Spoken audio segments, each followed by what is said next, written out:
Because a lot of people know about that fight that I was going, yeah, what the hell was that about? I want to transition the correct way. Okay. You know, so the fight that went viral, Gucci Man punched Bre-Z or punched the girl in the face or whatever.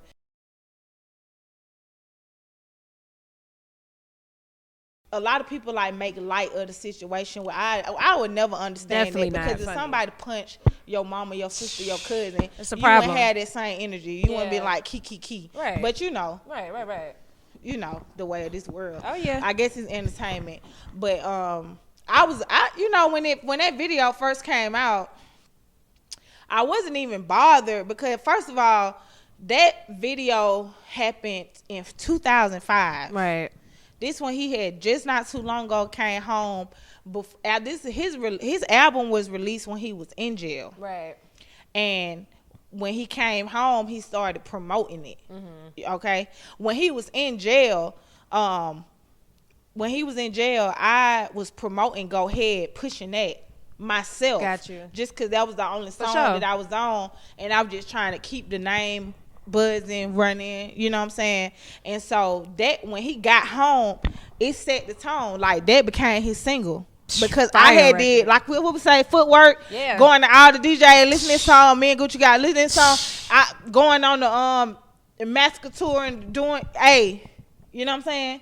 Like Chitlin Circus. Doing all that shit. I know putting the word out there. Hell so that's what set the tone for you to even have a single when you come out. All right, cool. So that's the single. Mm-hmm. Now fast forward, this party, a lot of people think it was like one of his shows or I came on stage crazy or something like that. It wasn't no stage at all, period. It was Jacob York, which was a business partner of Big Cat. Gotcha. It was Jacob York's birthday party at this restaurant called Shout down where they got the radio station at. Okay. And so we was not on good terms at the day of this party. We had previously got into it when we was on the road over something petty, you know, like egos and all that kind of stuff.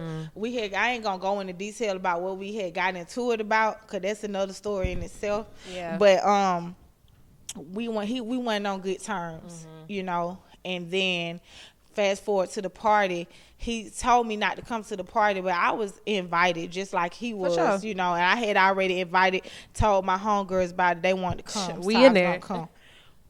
Now, I'm really not trying to go into detail about this because it really ain't nobody's business, but it don't make no sense for me not to explain it because you ain't going to understand what was going on. Like, the people who edited the video put their own narrative on it. But so just to give y'all an understanding of what was going on, I already told you how we met.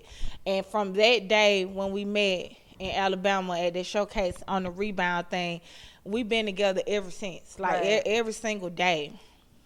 I didn't know that he had another girl. Okay. Got you. I didn't find out this till 3 months into the relationship. Right. Okay. My cousins had told me, you know, he got a girl, and you know what I'm saying, like that. And I was like, how, who, when, where? I'm with him all the time. Right. So she was like, yeah, she been around, you know, all that. So when I found out about it, I confronted him about it, and then he was just like, you know, yeah. You know, but I'm trying to transition, let her go, and you know how dudes go, just trying to string you along. But I was so deep into it. Normally I'd just be like, oh no, you ain't finna have both of us. But at the time, he was just taking care of me real good, and I'm just like, you know what I'm saying? Okay, well, work on that, and then you know what I'm saying. Sure.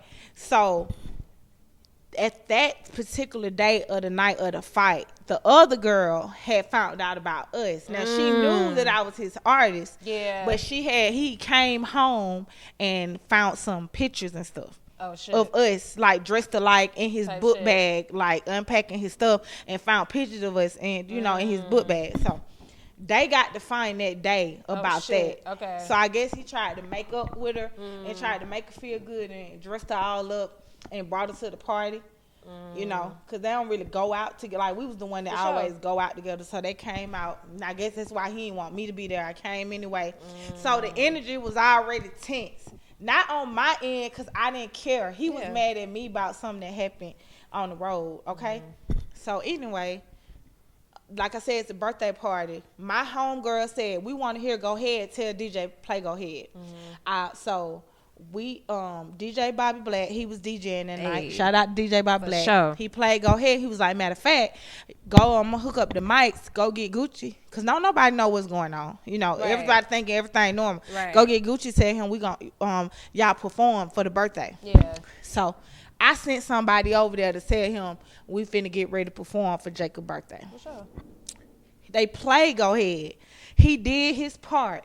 When it came to my part, he cut the song. He was like, "Oh, cut that, scratch that, chop that, ooh, ooh, ooh." Damn. This is a flare, do, and he went in his own little thing.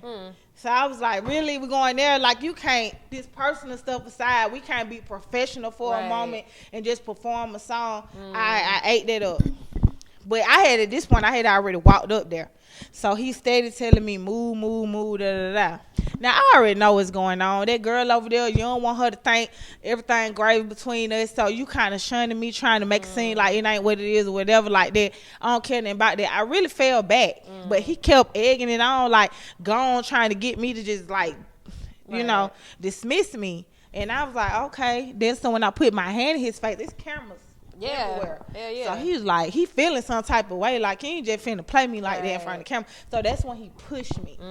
And when he pushed me, I had a glass of Patron and pineapple and mug in my hand, and I threw it dead at his face. Ooh. Right.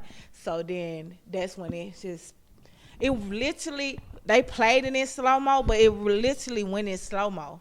Like, he was like, yeah, like, what the and fuck? then I was like, oh, this nigga finna hit me. And he reached, and I saw it coming. It was like really played in slow-mo. And he punched me. But by the time he had like punched me, I was already leaning back. So it really didn't connect all that. Yeah. So for them to say that he knocked me out, you ain't got no footage of me knocked out. Facts. Where's the footage of me knocked out on the floor anywhere? Because I was right back up in his face after that. And they had to carry me downstairs. Like, so I ain't like how they played that. But you know, that was my first little glimpse of how the media twist and turn things. So when they say this love and hip hop and all this stuff, reality TV ain't really what it is, because they like to chop and screw and put little pieces together. That was my first little taste of that. You get what I'm saying? So I'm trying to paint the picture. That's how that happened. Yeah. But listen now. Listen. That same night, he sent the girl home and had me meet him at Magic City. So the second half of that video where they catch me explaining what happened, I was outside of Magic City about to meet Gucci inside. And they caught me, the paparazzi caught me going in and asked me what happened. And I explained a short version of what I just explained outside. Right. You know, but people just take it wrong with, like, we didn't have an abusive relationship. He didn't never put his hands on me. That was the first and the last time that he put his hands on me. Now, mind you, that was 2005, but that video didn't surface the internet to 2009. Ain't that some shit? Now I gotta relive a lie all over again, because it was a lie. Yeah. It was a lie. And then the same people that reached out to me, Gully TV, tried to get me to do another interview after I already gave an interview that day. You didn't edit that into my favor. You talking about he knocked me out and just making. I'm not finna give you another interview. Facts. Like, go get an interview from Gucci. Y'all already got my side of the story. Right. You know what I'm saying? So that's how that played out. But anyway, fast forward, we still did Pillz. It's Getting Cold and a gang of other songs. And we still went on a tour and made music. And we didn't I separated myself from him like cold turkey in 2010. Got you. And that was just because I was just so fed up of signed to your label, being loyal to you, and you're not doing right by me as a CEO. This ain't got nothing to do with personal. This personal. Like, you ain't doing nothing for me, and I'm giving you everything. You know what I'm saying? So I'm just gonna. Cause I don't want to be your friend. I don't want to be. And it's like, don't get me wrong. Like, that's a decision that I made in my head. Absolutely, I got you. We didn't share no words. I didn't say, so it wasn't nothing like no bad breakup. But I just had made up for myself that I'm fed up with being loyal to people that ain't giving me that same energy in return, especially not looking out for me You know what I'm saying? On the business end, I just refuse to. Like I don't want no parts of it. I'm sorry. No, I don't want to come to the video shoot. I don't want to come to the club. I don't want to do none of that. The Progress Report.